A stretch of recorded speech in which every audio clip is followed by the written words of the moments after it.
கீதாவும் தங்க பஸ்ஸும். இப்போது மியான்மரா இருக்கிற அன்றைய பர்மாவில் யுத்தம் நடந்த சமயம். அப்போ ஒவ்வொரு தெருவிலையும் காயப்பட்டவங்க அதிக பேர் இருந்தாங்க. அப்போ ரோமன் கத்தோலிக்க ஃபாதர் ஒருத்தர் நடந்து நடந்து அந்த காயப்பட்டவங்களுக்கு உதவி செஞ்சு அவங்கள மருத்துவமனைக்கு கொண்டு போனாங்க. ஒரு குப்பை தொட்டிக்கிட்ட கடந்த ஒரு சிறு குழந்தை மேல அந்த ஃபாதருடைய பார்வை போனது. அந்த குழந்தையோட அம்மா அப்பா பக்கத்திலேயே செத்து கிடந்தாங்க. ஃபாதர் அந்த குழந்தைய பார்த்து இறக்கப்பட்டு அந்த குழந்தைய எடுத்துட்டு போய் ஏற்கனவே 50 பெண்கள் இருந்த தன்னோட அனாதை இல்லத்துல சேர்த்தாங்க. அந்த குப்பை கிட்ட கடந்த அந்த சிறு குழந்தைக்கு கீதா அப்படின்னு பெயர் சூட்டினாங்க. கீதா மேல ஃபாதருக்கு ரொம்பவே பிரியம். கீதாவும் வளர்ந்தா. அப்பப்போ ஃபாதர் கிட்ட போய் பென்சில், ரப்பர், கலர் பென்சில் இதெல்லாம் வேணும்னு சொல்லிட்டு வாங்கிட்டு வருவா. ஒரு நாள் ஒரு பஸ்ஸு நிறைய பிள்ளைகள் இருந்தாங்க. அந்த பஸ்ஸுக்குள்ளே இருக்கிற பிள்ளைங்க பாடுறாங்க, ஆடுறாங்க. இதை கீதா பார்க்குறா.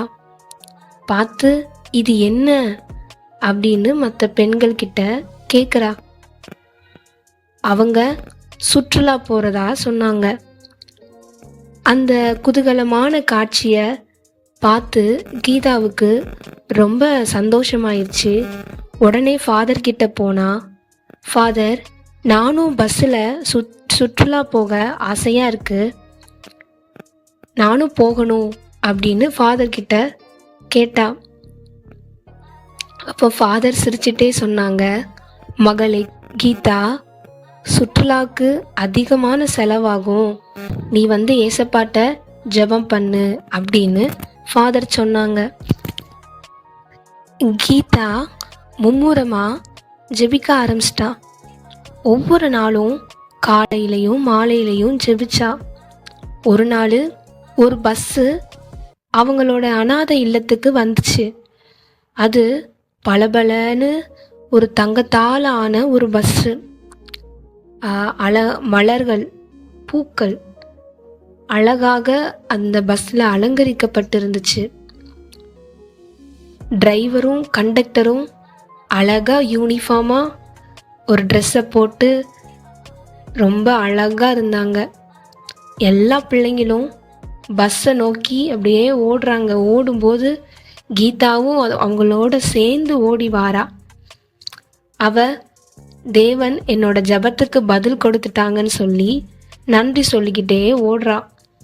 அப்போ கண்டக்டர் நீண்ட ஒரு பெயர் பட்டியலை வச்சிருந்தாரு. அவரு பெயர்களை வாசிக்க வாசிக்க ஒவ்வொரு பிள்ளையா பஸ்ஸுக்குள்ள குதிச்சு ஏறி ஆர்ப்பாட்டமா கலகலன்னு பஸ்ஸுக்குள்ள போய் ஆடிக்கிட்டே இருந்தாங்க. கீதா தன்னோட பெயர் எப்போ வரும்னு காத்துட்டு இருந்தா. ஆனா பட்டியலே வாசிச்சு முடிச்சாச்சு. ஆனா கீதாவோட பேரு வாசிக்கவே இல்லை. கீதா ரொம்ப சோகமாயிட்டா. கடைசியில கண்டக்டரும் பஸ்ஸு கதவை அடைச்சு விசில் அடிச்சாரு. பொறுங்க அப்படின்னு கீதா சொன்னான். பட்டியலை கொஞ்சம் சரி பாருங்க, பஸ்ஸு எனக்காகத்தான் அனுப்பி வைக்கப்பட்டிருக்குது அப்படின்னு சொன்னான். சாரி பேபி, உன் பேர் இங்கே இல்லை, பட்டியலில் பெயர் இருக்கிறவங்கள மட்டும்தான் அழைத்து கொண்டு செல்ல எனக்கு ஒரு கட்டளை கொடுத்துருக்காங்க அப்படின்னு நடத்துனர் சொல்லிட்டு ஒரு விசிலை ஊதினாரு. டிரைவர் பாம் பாம் அப்படின்னு ஒரு சத்தத்தை எழுப்பியதும் விருன்னு அந்த பஸ்ஸு கிளம்புச்சு. என் பேர் இல்லையா அப்படின்னு கீதா அலர்னா. தன்னோட கனவுல இருந்து அப்படியே விழிச்சுக்கிட்டா. என் பேர் ஏன் அந்த பட்டியலில் இல்லை, என் பேர் ஏன் அங்கே இல்லை, ஏங்கி ஏங்கி கீதா அழ ஆரம்பிச்சா. அந்த ரூம்ல இருந்த எல்லா பிள்ளைங்களும் விழிச்சிட்டாங்க. லைட்டையும் போட்டாங்க. அப்போது ஃபாதர் வர்றாங்க. யார் லைட்டை போட்டது அப்படின்னு மிரட்டினாங்க. அப்போது நான் இல்லை அப்படின்னு ஒருத்தி சொல்லி படுத்துக்கிட்டா. அதே மாதிரி நான் இல்லை நான் இல்லை நான் இல்லைன்னு ஒவ்வொருவரும் சொல்லிட்டு படுத்துட்டாங்க. கீதாவும் நான் இல்லைன்னு சொல்லிட்டு படுத்துக்கிட்டா. ஃபாதரும் லைட்டை அணைச்சிட்டு அவங்க ரூமை விட்டு வெளியேறிட்டாங்க. கீதா அழுதுகிட்டே இருந்தா. என் பேர் ஏன் அங்கே இல்லை, அங்கே என் பேர் ஏன் இல்லை, நான் தானே பஸ்ஸுக்காக ஜெபிச்சேன் அப்படின்னு அழுதா. அப்படியே தூங்கிட்டா. ஒவ்வொரு நாளும் தன்னோட உணவுக்கு முன்னாடி உட்காந்து அந்த ஏன் என் பேர் இல்லை அப்படின்னு சொல்லிட்டு ஏங்கிக்கிட்டே இருப்பா. என் பேர் அங்கே இல்லை, எங்கே இல்லை அப்படின்னு சொல்லி பிள்ளைங்க கேட்பாங்க.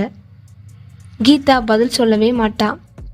3 நாளைக்கு கழிச்சு ஒரு நாள் ஏசப்பா அவளோட கனவுல ஒரு பெட்டியை காமிச்சாங்க. பானுவோட ஹேர் கிளிப்பு அங்கே இருந்துச்சு.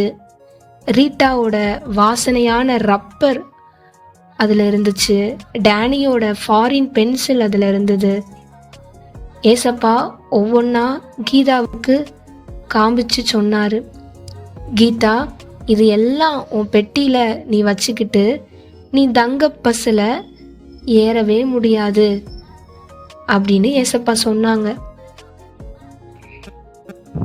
கீதா காலையில் எந்திரிச்சு அந்த பெட்டியை திறந்தா. தான் திருடன எல்லா பொருளையும் எடுத்து ஸ்கூல் பேக்குக்குள்ளே போட்டுட்டா. ஸ்கூலுக்கு வேகமாக நடந்தா. பானு, இந்தா உன்னோட ஹேர் கிளிப், சாரி நான் தான் எடுத்தேன்.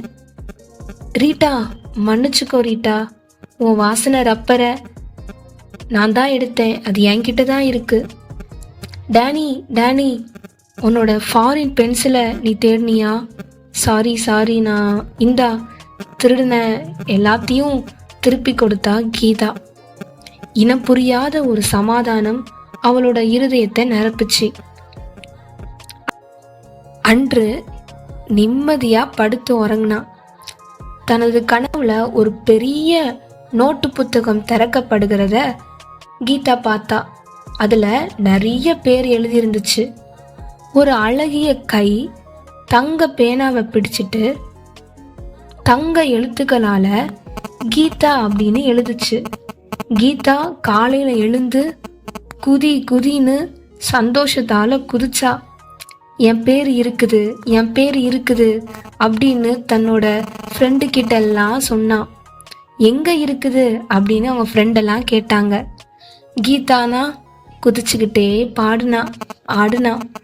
ஆண்டவர் நம்முடைய ஏசப்பா ஜீவ புத்தகம் அப்படின்னு ஒரு பெரிய நோட்டு புத்தகம் வச்சிருக்காங்க. உங்களுக்கு தெரியுமா?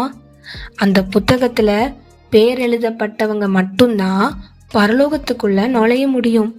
அந்த புத்தகத்துல பேர் எழுதப்படாதவங்கெல்லாம் பிசாசுக்காகவும் அவனோட தூதருக்காகவும் ரெடியா வச்சிருக்கிற அந்த நரக அக்கினியில தூக்கி எறியப்படுவாங்க. அதனால ஏசப்பாக்கு பிரியமான வாழ்க்கையை நம்ம வாழ்ந்து நம்மளோட பெயரை ஜீவ புத்தகத்துல ஏசப்பா எழுதணும்னு சொல்லி ஏசப்பாட்ட நம்ம ஜெபிக்கணும். நம்மளும் கீதாவை போல நம்முடைய தவறுகள்ல இருந்து நல்ல பிள்ளையா மனம் திரும்பி ஏசப்பாக்கு பிரியமான வாழ்க்கையை வாழ்வோம். ஆமீன். வேத வசனம். நித்திய ஜீவனை அளிப்பேன் என்பதே அவர் நமக்கு செய்த வாக்குத்தத்தம். 1 யோவான் 2:25. ஆமீன். இப்போதான் இந்த சேனலில் இந்த வீடியோ பார்க்குறீங்கன்னா சப்ஸ்கிரைப் பண்ணுங்கள். இன்னும் நிறைய சிறுவர்களுக்கான கிறிஸ்தவ கதைகள் இந்த சேனலில் அப்லோட் செய்யப்படும். இந்த வீடியோ உங்களுக்கு பிடிச்சிருந்துச்சுன்னா லைக் பண்ணுங்கள், ஷேர் பண்ணுங்கள், கமெண்ட் பண்ணுங்கள். தேங்க்யூ.